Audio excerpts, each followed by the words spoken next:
Channel بات کرتا ہے اٹھا کے منہ بشاہوں سے، جہاں کو باخبر کرتا ہے یہ مفلس کی آہوں سے۔ ناظرین گرامی السلام علیکم ورحمۃ اللہ وبرکاتہ۔ آج کی بات خاص بات میں آپ لوگوں کا استقبال ہے۔ ناظرین گرامی میں انصار عزیز ندوی اس وقت دن بھر سے آئی ہوئی کچھ اہم ترین خبروں کی تفصیلات آپ لوگوں کی خدمت میں لے کر حاضر ہوں۔ تفصیلات میں جانے سے پہلے آپ لوگوں سے جو درخواست ہوتی ہے اس پر توجہ کریں۔ دونوں پرائم ٹائم شائع ہو چکے ہیں جس میں اہم ترین خبروں پر تبصرہ ہوا ہے، جن احباب نے دیکھا ہے جا کر کے دیکھیں، دوسروں تک پھیلانے کی کوشش کریں، ادارے کو مضبوط کریں۔ آئیے پہلی خبر کی جانب بڑھتے ہیں۔ سی ووٹر کی اسپیشل اوپینین پول سے پتہ چلا ہے کہ مدھیہ پردیش میں ہونے والے اسمبلی انتخابات میں کانگریس کو بی جے پی پر سبقت حاصل ہے۔ سروے کے مطابق کانگریس کی 130 سیٹ تک جیتنے کا اندازہ، یعنی ریاست میں سب سے پرانی پارٹی کی حکومت بننے کے قوی امکانات ہیں۔ ساتھ ہی کانگریس کے ووٹ شیئر میں بھی اضافہ کا اندازہ ظاہر کیا جا رہا ہے۔ ادھر مرکزی وزیر نریندر سنگھ تومر کے بیٹے دیویندر تومر کی وائرل ہوئی ویڈیو کو لے کر کانگریس حملہ آور ہے۔ پارٹی کی قومی ترجمان سپریا شرین نے اس پورے معاملے کو سپریم کورٹ کی ریٹائرڈ جج سے جوڈیشنل انکوائری کرانے اور دیویندر کو گرفتار کیے جانے کا مطالبہ کیا ہے۔ ہندوستانی فوج کی ہوائی یونٹ نے ایک دھرو ہیلی کاپٹر کا کامبیٹ ورژن لانچ کیا ہے۔ اس کے ذریعے اتوار کے روز نئی نسل کی راکٹ اور گولہ بارود سسٹم کا کامیاب تجربہ کیا گیا۔ یہ ملک میں تیار پہلا وسعت شدہ جنگی ہیلی کاپٹر ہے جس کا نام رودر رکھا گیا ہے۔ ادھر NCR میں ایک بار پھر زلزلے کے تیز جھٹکے محسوس کیے گئے۔ گزشتہ 3 دنوں میں دوسری بار آئے اس زلزلے سے لوگوں میں زبردست دہشت پھیل گئی ہے۔ پیر کی شام آئے زلزلے کے تیز جھٹکوں کے بعد لوگ اپنے گھروں اور دفاتر سے باہر نکل کر خالے میدان میں پہنچ گئے۔ زلزلے کا جھٹکا شام 4:18 پر محسوس کیا گیا، جس کی شدت ریکٹر پیمانے پر 5.6 درج کی گئی ہے۔ ادھر سپریم کورٹ نے بلوں کو منظوری دینے میں گورنر کی طرف سے تاخیر کے خلاف پنجاب حکومت کی عرضی پر پنجاب کے گورنر بنواری لال پروہت کے خلاف سخت تیور دکھائے ہیں۔ عدالت عظمیٰ نے کہا کہ آخر گورنر حکومت سے تال میل کیوں نہیں بٹھا پاتے؟ ہر بار معاملہ سپریم کورٹ تک پہنچتا ہے، جبکہ گورنر کو معاملہ عدالت تک پہنچنے سے پہلے ہی سلجھا لینا چاہیے تھا۔ تو ناظرین گرامی، NCR میں فضائی آلودگی سے لوگوں کا برا حال ہے۔ اس درمیان وزیر اعلیٰ اروند کیجریوال نے سیکریٹریٹ میں اعلیٰ سطحی میٹنگ کی ہے۔ میٹنگ میں وزیر ماحولیات گوپال رائے بھی شریک ہوئے۔ انہوں نے بعد میں جانکاری دیتے ہوئے بتایا کہ دہلی میں طاق جفت آڈ ایون فارمولہ نافذ کرنے کا فیصلہ لیا گیا ہے۔ 13 نومبر سے 20 نومبر کے درمیان یہ نافذ ہوگا۔ ادھر کل JDU کے قومی صدر اور MP راجیو رنجن سنگھ للن نے پارٹی ہیڈ کوارٹر میں ایک پریس کانفرنس سے خطاب کیا۔ اس دوران انہوں نے وزیر داخلہ مسٹر امت شاہ کو نشانہ بناتے ہوئے کہا کہ ملک کے وزیر داخلہ مسٹر امت شاہ مظفر کے جلسے عام میں غیر معقول فضول بیان بازی کر رہے تھے۔ وہ کہہ رہے تھے کہ ذات پات کی مردم شماری کے اعداد و شمار غلط ہیں۔ اگر یہ سچ ہے تو انہوں نے مظفر میں ملک بھر میں ذات پات کی مردم شماری کرانے کا اعلان کیوں نہیں کیا؟ اس سے دودھ کا دودھ اور پانی کا پانی ہو جاتا۔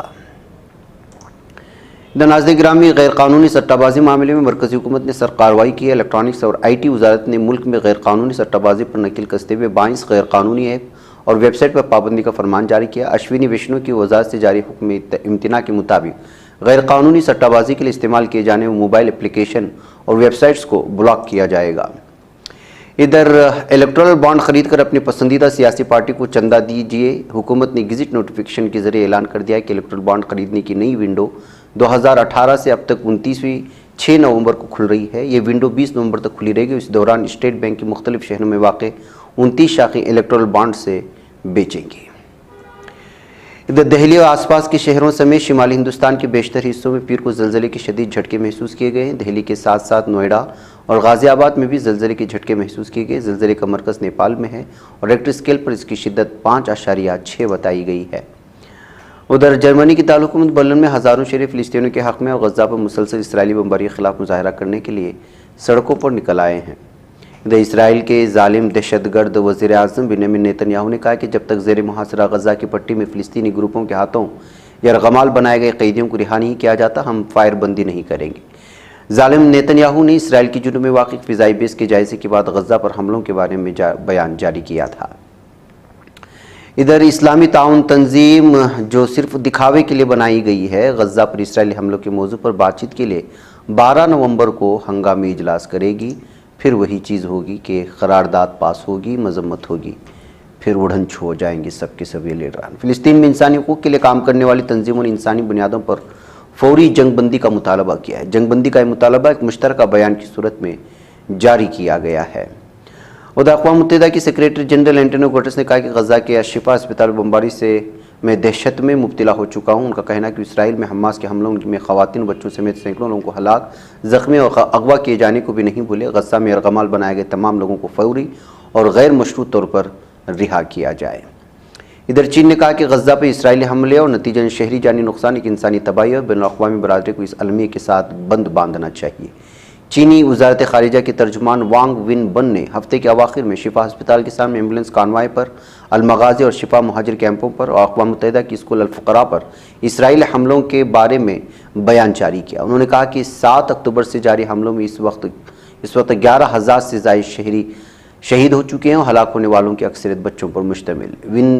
ون ین نے حالیہ دنوں میں شہری جانی نقصان میں اضافے کی طرف اشارہ کیا ہے اور کہا کہ غزہ میں اس وقت ایک انسانی تباہی درپیش ہے۔ یہ صورتحال باضمیر بین الاقوامی تعلقات کی بنیادی اخلاق کی خلاف ورزی ہے۔ بین الاقوامی برادری کو اس المیہ کے دوام کی اجازت نہیں دینی چاہیے۔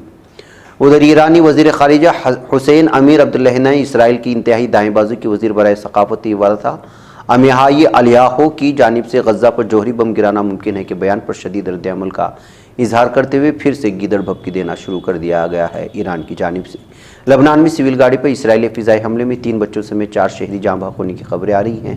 لبنان کی سرکاری ایجنسی NNA کی جانب سے جاری کردہ خبر میں ڈرون سے کیے گئے حملے کے بارے میں معلومات فراہم کی گئی ہیں۔ ناظرین گرامی، آج کی بات خاص بات میں اتنا ہے۔ انشاءاللہ پھر آپ لوگوں سے ملاقات ہوگی۔ مجھے اجازت دیں۔ السلام علیکم ورحمۃ اللہ وبرکاتہ۔ تکمیلی تلبینہ، طاقت، صحت اور شفا کے لیے سنت اور طب نبوی کا بہترین نسخہ۔ ناظرین، کیا آپ بھی خوشحال مالداروں کی طرح کامیاب بزنس کر کے ہزاروں اور لاکھوں روپے کمانا چاہتے ہیں؟ اگر آپ کی ہاں ہے تو آج ہی سے اپنے علاقے میں تکمیلی تلبینہ کا آسان بزنس کرنا شروع کریں اور چند ہی مہینوں میں کامیاب بزنس مین بننے کے طریقے بہترین تجربوں کے ساتھ سیکھیں۔ بزنس مین بننے کا یہ موقع کہیں آپ کے بھی ہاتھ سے چلا نہ جائے، اس لیے ابھی ہم سے رابطہ کریں۔ 9890963757 Takmili food products private limited, Malegaon, India. یہ چینل حق نگر بن کر کچل دیتا ہے فتنوں کو، اگر گندی ہو پالیسی تو مرتے دیکھ کتنوں کو، اسی بازار میں بکتے ہوئے دیکھا ہے سپنوں کو، سبھی یکساں ہے یہ پیغام دو غیروں کو اپنوں کو، وطن اہل وطن کا ہے گلے بے خار سیدھی بات۔